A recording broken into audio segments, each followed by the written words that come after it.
Hola, bendiciones. Nuevamente un saludo. Gracias por estar con este canal de la Iglesia Evangélica Bautista El Turó de la Peira. Hoy quiero que meditemos en un pasaje que se encuentra en el capítulo 9 del libro de los Hechos, capítulo 9, versos del 10 al 19.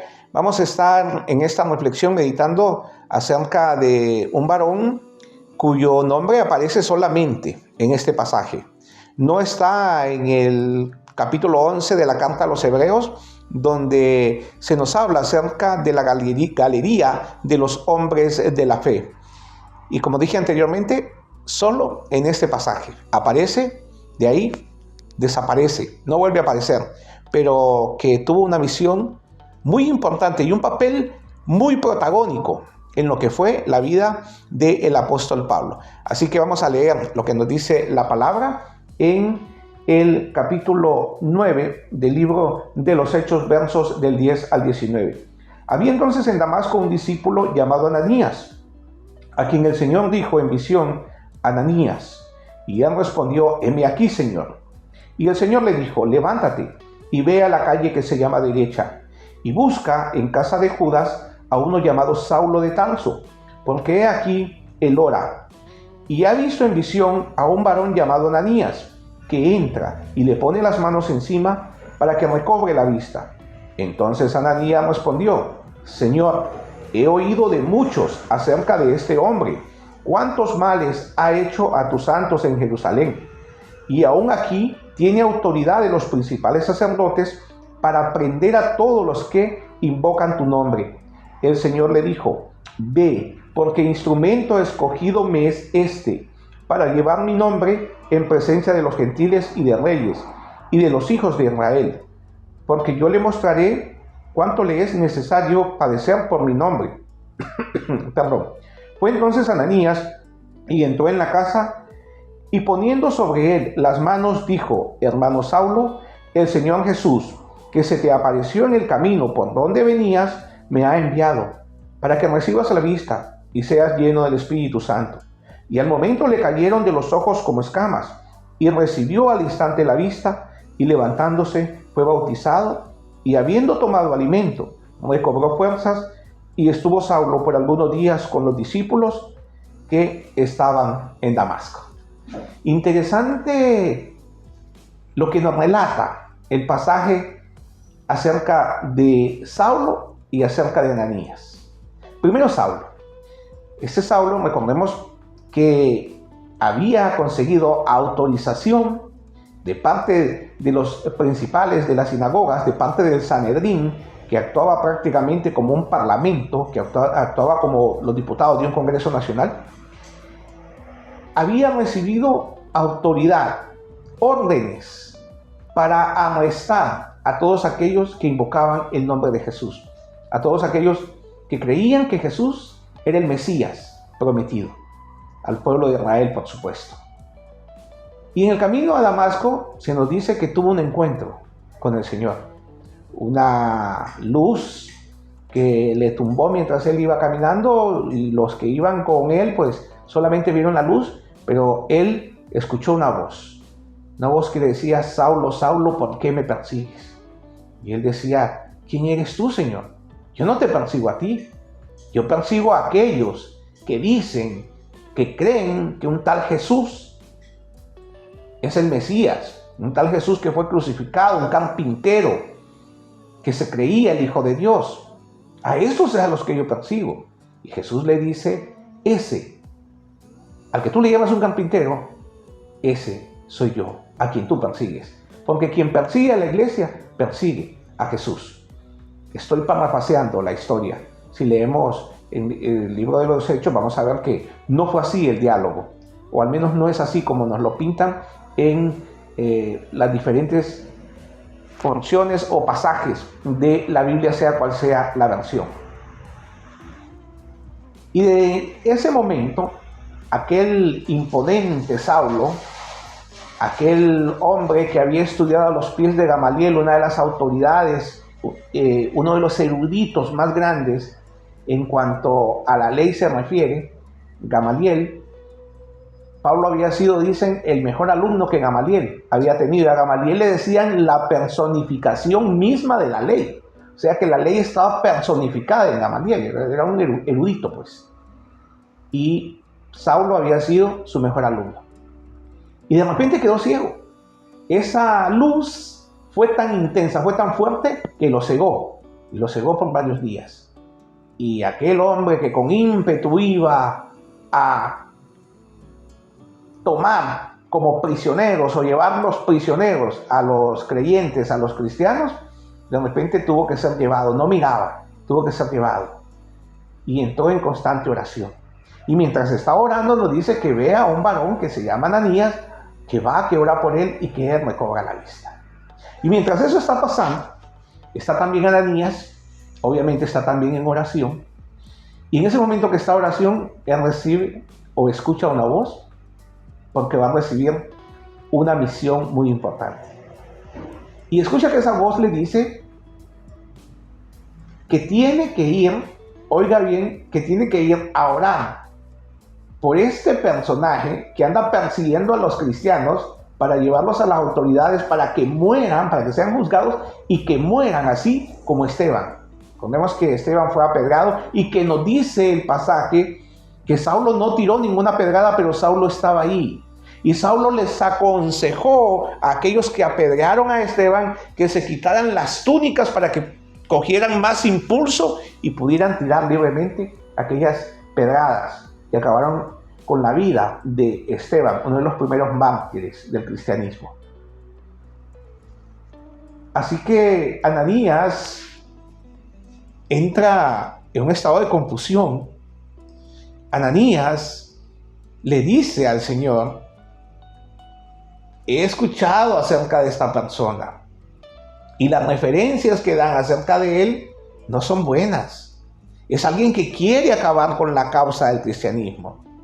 Es alguien que anda capturando a los creyentes para quitarles la vida. Señor, ¿cómo te pones a creer? ¿Cómo se te ocurre, Señor, que hay que darle o devolverle la vista a esta persona? Vean que Dios le está dando una orden a Ananías. Y se dice que en el cristianismo es como en el ejército, que en el ejército las órdenes no se discuten, las órdenes se cumplen. Sin embargo, vemos aquí a Ananías como que Dios le estuviera pidiendo consejo, como que Dios le estuviera pidiendo permiso, como que Dios le estuviera pidiendo sugerencias. Él le dice: Señor, si esta persona está ciega, es mejor que se quede allí, porque es malo, es malvado, es perverso, quiere acabar con tu pueblo, Señor. ¿Cómo se te ocurre, Señor? Y nuestro maravilloso Señor no tenía por qué responderle a Ananías. Sin embargo, en esa comunión íntima que Jesús tiene con aquellos que oran con Él, con aquellos que apartan un poco de su tiempo para dialogar con Él, vea que se pone a darle explicaciones. Se pone a decirle cuál es el plan que tiene para la vida de Saulo. Que va a padecer por su nombre, que va a llevar el evangelio a judíos, va a llevar a la casa de Israel y también a reyes, a magistrados, a personas que están en eminencia. ¿Tenía Dios por qué explicarle el plan a Ananías? La respuesta es no. Dios es soberano y Él hace absolutamente lo que Él quiere. Bien le pudo haber dicho, como le respondió a Pedro cuando Pedro pregunta por Juan, cuando el pasaje nos dice, ¿no? A finales del Evangelio de Juan nos dice que Jesús, caminando por la playa, le dice a Pedro que le siga, y nos dice ahí que el discípulo amado, quien pues se le atribuye que es Juan, ¿no? Que iba ahí y que Pedro le pregunta, ¿y qué de este? Y que Jesús, la respuesta que le da es: ¿a ti qué? Dicho en buen español, ¿y a vos qué te importa? Bueno, en Honduras decimos vos, aquí dicen tú, ¿no? ¿Y a ti qué te importa? Y bien le pudo haber dicho el Señor a Ananías: ¿a ti qué? ¿A ti qué te importa? Sin embargo, no le responde de esta manera, sino que le da detalles. Le da una explicación del por qué hay que ir a orar por Saulo. Ya una vez pues satisfecho Ananías, se dirige hacia la calle llamada a la derecha, la casa de Judas. No sabemos exactamente si es Judas el mismo que escribe la carta de Judas. Obviamente no es Judas Iscariote. Ya Judas Iscariote para este tiempo ya se había suicidado, ya había acabado con su vida. Así que él se dirige allá. Y cuando entra, vea qué hermoso. Vea que Ananías no le dice: ajá, vos, tú que andabas persiguiendo a los cristianos, deberías de estar agradecido con Dios, que bueno es Dios la oportunidad que te da después de todo lo que le has hecho. No, le dice: hermano Saulo. Primero no quería orar por él. Primero no quería ir porque había escuchado todas las cosas negativas que se decían de este hombre. Pero cuando el Señor lo hace entrar en razón, entonces él se convence que ya Saulo no es una amenaza, que ahora Saulo es su hermano, que ahora Saulo es un hijo de Dios, que los pecados presentes, pasados y futuros de Saulo han sido perdonados. Y llega, le impone las manos, y Saulo, al instante, nos dice la palabra, recobra la vista. Algo como escamas dice que cayeron de sus ojos.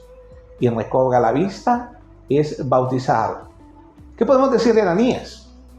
¿Tenía razón Ananías o no al principio de no querer ir a orar por Saulo? Piense por un momento. Piense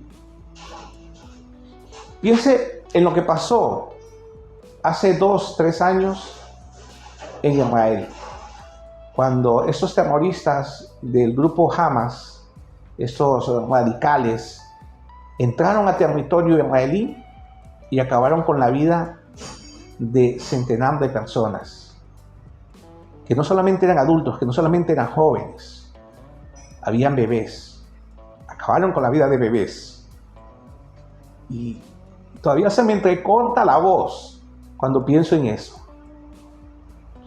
Así que lo que le quiero decir es que lo que yo sentí cuando escuché esta noticia fue una indignación tremenda, un hambre de justicia, un hambre y una sed, que de verdad yo quería que en ese momento Dios actuara como vimos que actúa en el Antiguo Testamento, así como cuando Elías oró y descendió fuego.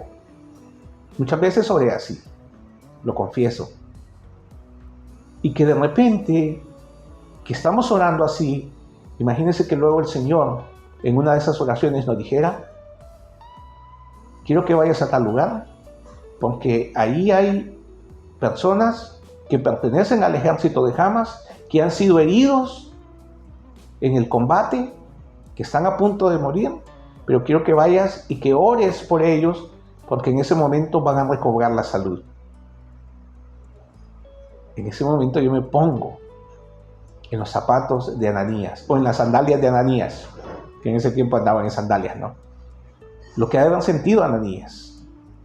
Porque esa misma indignación que yo sentí cuando sucedieron estos hechos en Israel, esa misma indignación sentía Ananías y todo el pueblo cristiano cuando escuchaban las intenciones que Saulo tenía y lo que Saulo andaba haciendo, cómo Saulo entraba en las sinagogas, cómo Saulo entraba en las casas de los creyentes, de los cristianos, de todos aquellos que invocaban el nombre de Jesús, y no le importaba si eran ancianos, si eran hombres, mujeres, si eran niños, si eran bebés. Se los llevaba para que fueran juzgados y que acabaran así como terminó Esteban. Así que, ¿qué podemos decir entonces de Ananías? ¿Tuvo o no tuvo la razón? Porque los creyentes también somos humanos. Los creyentes también sentimos, reímos, lloramos, nos enfadamos muchas veces, nos entristecemos. Sabemos que el gozo del Señor es la fuerza de nuestra vida, pero también hay circunstancias difíciles que nos hacen tambalear y dudar en nuestra fe. Sin embargo, ahí está nuestro Señor en ese dulce refugio, que es Él que nos está animando, que nos está alentando. Así que sabemos mucho acerca de Saulo.